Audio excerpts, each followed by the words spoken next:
We've all heard the expression, when you do what you love, it doesn't feel like work. That certainly rings true for Terren Moore, owner of Moore Farms and Insurance in Greenville, Texas. The name of his agency says it all. Terren's a farmer and he owns an insurance agency. He began as a first-generation farmer when he was only 15 years old. Today, he grows peas, okra, turnip greens, and sunflowers, and is adding sweet corn to the mix. He's turned his passion into another business, not only growing his crops, but his insurance agency. You can say that he truly understands the challenges his clients face and knows what he's talking about because he's facing the same issues too. In this case, Ready, Set, Grow really has two meanings. It stands for growth in the insurance agency sense. Terren's agency is growing like crazy and he has plans for more. But it also means growth in the literal sense. And the examples are the peas, sunflowers, and more. Welcome, Terren. Your story is so fascinating. Let's start there. I know you started farming in your teens, but how did that lead to insurance? So the transition between farming and insurance really happened when I was towards the end of my college career. So I was a senior at Tarleton State University, which is a university southwest of Fort Worth in Stephenville, Texas. I was offered a position with Texas Farm Bureau Insurance. I've been involved with Farm Bureau for about 5 years before that. Very involved on the agricultural side, and so when it came time to start applying for jobs, I looked at the insurance side, and they said uncapped income. And as a college kid, it really gets your attention to hear uncapped income. So it really came from the transition between college to working full time. So being involved with Farm Bureau opened up the gateway to get into the insurance side because Farm Bureau is a membership organization that has insurance benefits. And so being a member of the organization, it opened up the door to get involved on the insurance side. And that's kind of how the transition happened.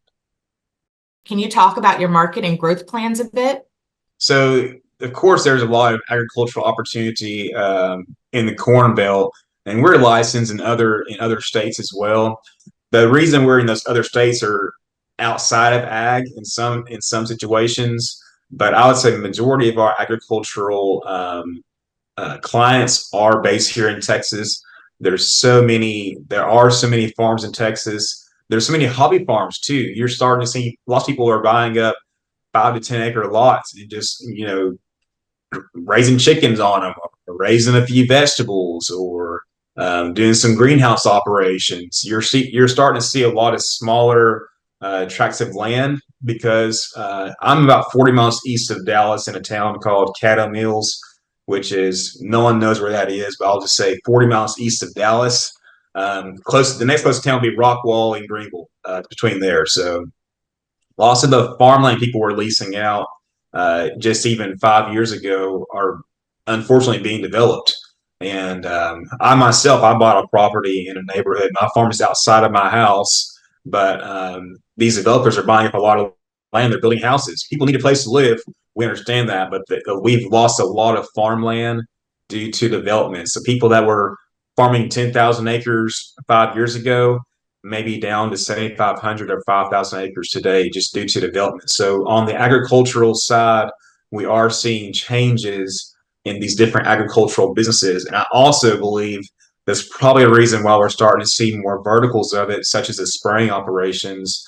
Because 5 years ago, if you're a custom sprayer, you had your big self-propelled sprayer, but now you're starting to see guys carry these, 100-pound drones that are just spraying these fields for extra income. Our farmers are telling us they want extra sources of income because they are losing farmland to development. So that's kind of what we're seeing on the insurance side. There's been lots of other cool businesses outside of that as well. We don't write farms every single month. There are certain times of the year where farmers are strapped and they just aren't answering the phone for insurance calls. And so you have to diversify outside of just that one niche. And so that's what we did. I said about a year ago, we started looking deeper into the nonprofits and contractors. And this month we've written some pretty nice accounts for contractors. And so my farm month was decent, but we also had diversity outside of that to where we were able to have solid revenue by diversifying our business. So, Taryn, how has your understanding of this market, including how farmers and ranchers think and their challenges, impacted how you sell now? Being a farmer myself, it is honestly pretty easy to relate to the farmers because we're going to the same feed stores, we're buying the same supplies, we know the same people, we're selling in the same markets, and so as far as relating to them, it's honestly really easy. That's just my lifestyle. It's what I'm doing. For example, I was at the feed store. This also shows the longevity of how long it takes to get a client. Sometimes I was at the feed store maybe 3 years ago. I'm sorry, the co-op buying fertilizer. So we are buying fertilizer for our farming operation. I was spreading out dry fertilizer for, I think, a fall crop. And I met a guy in there and we started talking and I was like, hey, what are you growing? What are you planting? And he has a beef cattle operation just north of town. And he said, so what do you do outside of your farm? I said, well, actually, I'm involved in the insurance business. He said, man, I can't stand insurance. I was going off about how he hates insurance and everything. He says, but you're a farmer too. I'd like to work with you. I said, awesome. And so 3 years later, we write the account. So I followed up year after year after year. He never did budge, never left his old agency. And then 3 years later, we wrote the account. So as far as relating to the farmers, it's honestly very natural, which I love that. It's very natural because it's my natural habitat. I'm already there buying the feed, buying the fertilizer. I understand what's going on. I understand the market. I understand their farms without even looking at it. I know what's going on. I know the area. I know the soil types. And so from top to bottom, it's honestly just a way of life. And so even if I wasn't doing insurance, I'll still be at the same places regardless. And so insurance is just an easy transition to serve our fellow Texas farmers and ranchers. Well, I think you've spoke about that a little bit earlier, but what are some other ways that you build trust with your clients and prospects?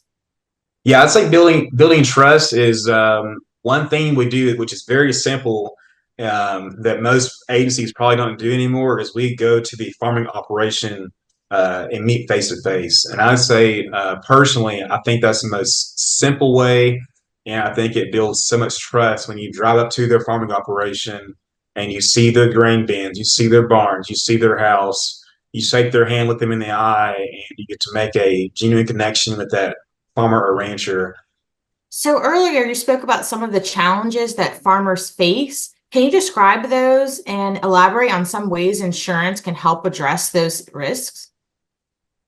On the insurance side, I just say just the general market that we're in. Of course, everyone knows we've heard it a million times that we're in a hard market, and so farm is very property heavy because you have a house, you have barns, you have outbuildings, you have equipment, and so with the property market being pretty tight, the rates are going up, and that's the only thing is that there's limited markets for farm. And so I can shop you with two or three other carriers, and they're about the same price as the renewal. Versus regular home insurance, still pretty tight, but you do have more markets on a typical home than you would an entire farming operation. So, and that plays into your profits. That's its business. And so if you're paying 40% more for your insurance year after year, that affects your profits. And so that honestly, that's the biggest issue on the insurance side. I haven't really had any issues with placing farms. We do have markets to place them. Sometimes the rates just don't allow the cash flow to work out, but we do have options to place just about any kind of farm and even any agritourism, any kind of vegetables, row crops, etc. They're not hard to place. It's just the ratings. I know the ratings cut into their profits, and that's just the market. There's nothing we can do about that. We can just control the controllables, but that's kind of the biggest issue going on the insurance side. With the challenges that you mentioned earlier, what are your short-term goals and your long-term plans for your agency and your farm? Yeah. First, I'll say short-term goal for the agency. So I set my goals. I love goal setting, by the way. I set my goals last year for where we want to be this year. So the goal that I wrote down last year, we're already pretty close to hitting that goal for this year. So for our short-term goals, Thankfully, we are on track despite the market, despite carriers pulling out, not renewing, all the negative things that we hear and go through. Despite all those things, we've been profitable and we are on track for our goals. Thankfully, and honestly, I have to be thankful that I have a niche market. Because if I wasn't in a niche market, I think it'd be pretty tough to survive right now. If I was just saying yes to everything and taking in anything comes to the door, you're just squirrel brain. You're all over the place. But we have our 3 or 4 classes of business that we write: the contractors, the farms, and the nonprofits. And those 3 things, we focus on those. If it's outside of our niche, we push to the side or refer those out now. And so it's just so streamlined and easy to it's easier to grow when you have a target of where you're going. So thankful for short term goals. We're on track for that. And of course, I always just want to just grow my niche. That's all I want to do is I just want to grow what we specialize in. Because if someone calls the agency with a question, I want myself and my team to be able to answer them with confidence. Because if we're writing just any and everything, there's no way to just learn every piece of insurance business. What would you say to your 15-year-old self or to the next 18 or 21-year-old who's thinking about getting into the business and starting an insurance agency? What would you say to them? What would your advice be? Yes, that's a good question. I I'm not too far from 15 years old, so it's kind of a hard question to ask, I guess. But so to share with y'all, I'm 27. I'll be 28 June 8th, so a little over a month away. My first year, I think we broke even my first year for the agency, which is a win to break even your first year. But I was like, man, I was making a lot of money at my captive agency. I was making, 6 figures, well within 6 figures. It was like, man, to go from that to breaking even, it kind of changed your perspective a little bit. So I would say for someone starting out in businesses, you just have to understand when you're first starting out, it's just the toughest financial times you're going to go through because you just don't have the revenue, you don't have the renewals yet, you don't really have as much credibility yet either with the carriers. I mean, they don't know who you are, so when you call down there and need help, like if you don't have any business on the book with them, it's just harder for them to expedite and take care of you that way. So that's just my from my experience. Like when you're starting out, it's just hard revenue wise. But I'd say within 3 years, you finally get a little bit of breathing room. And so I've always had the mindset of, hey, 3 years in, I'll be able to really set some money aside. But I thought people quit so easily. That's what I would say is people that are younger than myself, which I'm pretty young, but younger than myself. I've seen people just quit so easily. Like if they don't make 100 grand the first year, they're out. They'll go do something else, and they try something else. Same thing happens. Man, I didn't make this certain amount of money or certain income or make this certain goal. I made something different, and it's like you have this squirrel brain. And you're going all over the place. I'd say the biggest piece of advice I can give in business is just simply just don't quit. I know it sounds so easy, but there's days where you're going to want to quit, days you're not going to want to get out of bed, days that you want to just shut your computer and just go take a walk in the park, which is okay to do.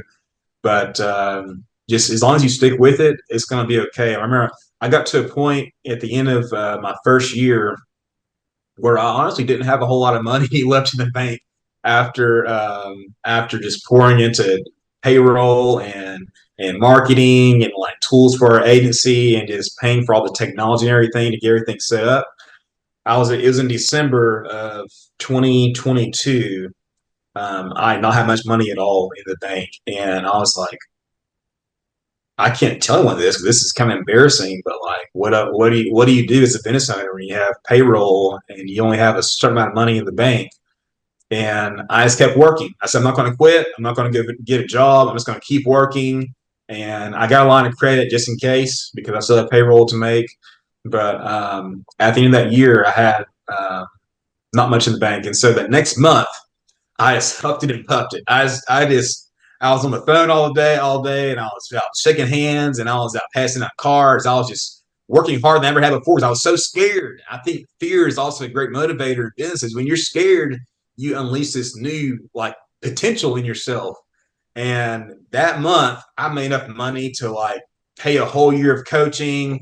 I made enough money to put a lot of money in the bank. Like I had the biggest check I've ever received in my life at one time, ever in my life, biggest check ever I've ever received that month. And then after that month, my checks only kept going up.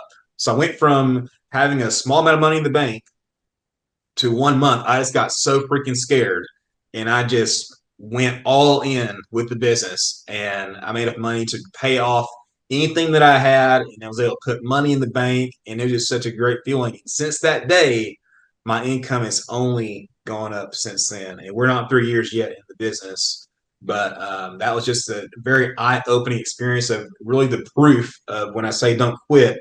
That's the reason why I say don't quit, because we were so close to like not making it, and then we got to a point to where we were able to have several months worth of income for the agency in our business account now, and not to stress about payroll and stuff. We're still very young. We're still lean and mean, but going from that to where we are today is just a huge blessing and just a huge testament to what happens when you just put your boots on the ground, you just take one foot in front of the other and keep going step by step and just not quitting, not slowing down.